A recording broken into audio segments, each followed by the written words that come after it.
السلام عليكم ورحمة الله تعالى وبركاته. مرحبا بكم على قناتكم معزوفة الحياة.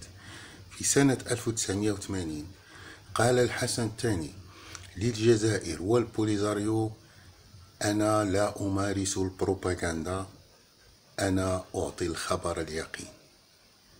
لنستمع لهذا الحوار الشيق الجميل مع المغفور له الحسن الثاني رحمه الله. Vous vouliez poser des questions à propos du Polisario et nous engageons la dernière partie de cette émission. Oui, bonjour Majesté. À propos du Sahara, vous n'avez pas l'impression que la guerre du Sahara se rapproche de plus en plus de l'Algérie, du côté de Tindouf? Les derniers affrontements entre le Polisario et votre armée du côté de Zag donnent l'impression que la situation devient extrêmement grave. Dites-moi non, j'ai l'impression que vous avez de plus en plus la tripe saharienne. Vous n'aimez poser que des questions sur le Sahara. Bon. Majesté, je vous pose. Mais il est bien renseigné. Non, mais surtout, il est né là, il est né chez nous. Il ne faut pas l'oublier. Ça n'empêche pas d'être objectif. Alors, je voudrais vous tranquilliser. La guerre, effectivement, monte vers le nord parce que, tout simplement, cela prouve que sur le nouveau territoire qui est revenu au Maroc, l'impossibilité pour le Polisario de se déployer ou d'avoir une logistique régulière. Il est donc allé choisir la vallée de l'Ouadra qui constituait l'ancienne frontière entre l'ancien Maroc et le nouveau Maroc.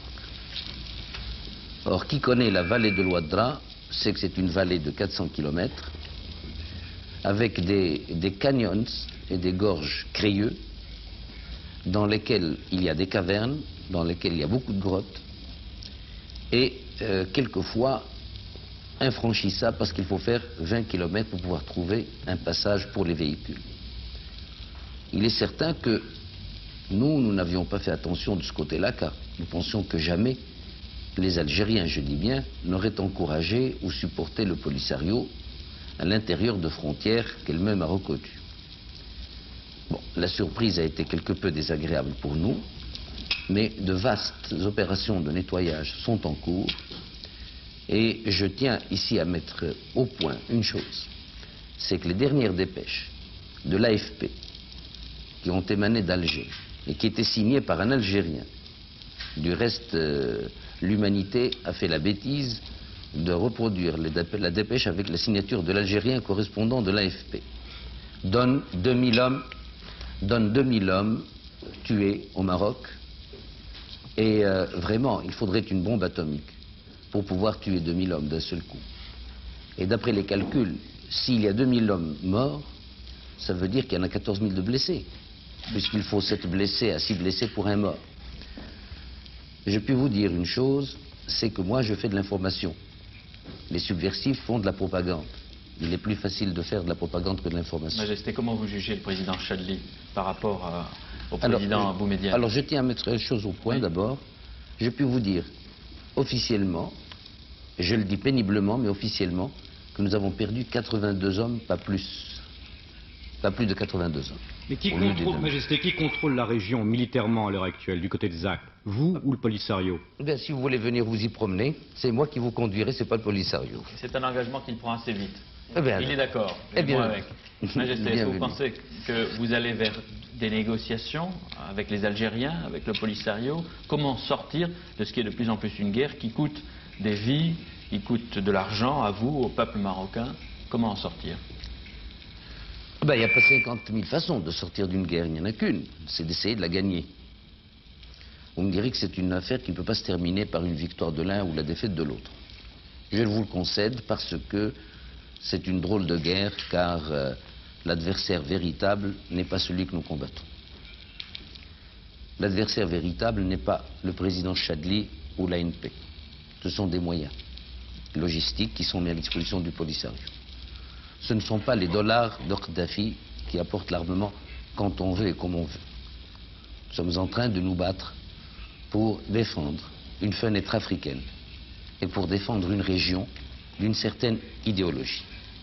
Et il est inimaginable que le Maroc puisse à la fois faire la jonction par le tunnel de Gibraltar entre l'Europe et l'Afrique et à la fois accepter d'être colonisés intellectuellement et politiquement. Nous pouvons être le carrefour, nous ne pouvons être le trait d'union entre l'Orient, l'Occident, le Nord et le Sud que si nous restons marocains, authentiquement marocains, c'est-à-dire libres et aimant vivre en liberté. Voilà la véritable guerre que nous menons. Ça implique une victoire, et s'il n'y a pas de victoire, une longue guerre. Oui. On attend de l'avoir. Oui. Et vous y êtes prêt? Moi, que voulez-vous, je ne puis... Quel est mon rôle au Maroc? Mon rôle constitutionnel et traditionnel et historique, c'est de satisfaire à moindre prix et le plus tôt possible toutes les aspirations de mon peuple. Or, le Sahara, la réunification de la nation, c'est l'aspiration constante de mon peuple. Je ne peux donc pas aller à contre-courant. Mon rôle consiste à la satisfaire au moindre prix et dans les meilleures conditions. Et est-ce qu'ici vous avez obtenu en France soit une médiation française, soit une neutralité française, soit des armes et une neutralité? Nous avons dès le départ, obtenu de la part du gouvernement français une neutralité, du reste, qui n'est pas une neutralité, dans ce sens que la France n'est pas concernée par cette affaire. Elle n'a jamais colonisé ni occupé cette partie du Sahara. C'est l'Espagne, par contre, qui est responsable en grande partie de tout le sang qui coule actuellement. Quant aux armes, nous ne sommes pas les seuls à acheter des armes à la France, et la France n'est pas la seule à nous en vendre. Il n'y a aucun procès à faire à des amis qui vendent à tout le monde ce qu'ils peuvent acquérir. Vous voyez beaucoup, Majesté, sur le plan du Proche-Orient, des Palestiniens et même des responsables de l'OLP. Oui. Est-ce que vous pensez qu'ils sont prêts à faire le geste ou un geste comme celui de l'arrêt de leur but de guerre et de la reconnaissance de l'État d'Israël? Vous savez, ils n'ont... alors là, je tiens à être très précis à ce point de vue-là.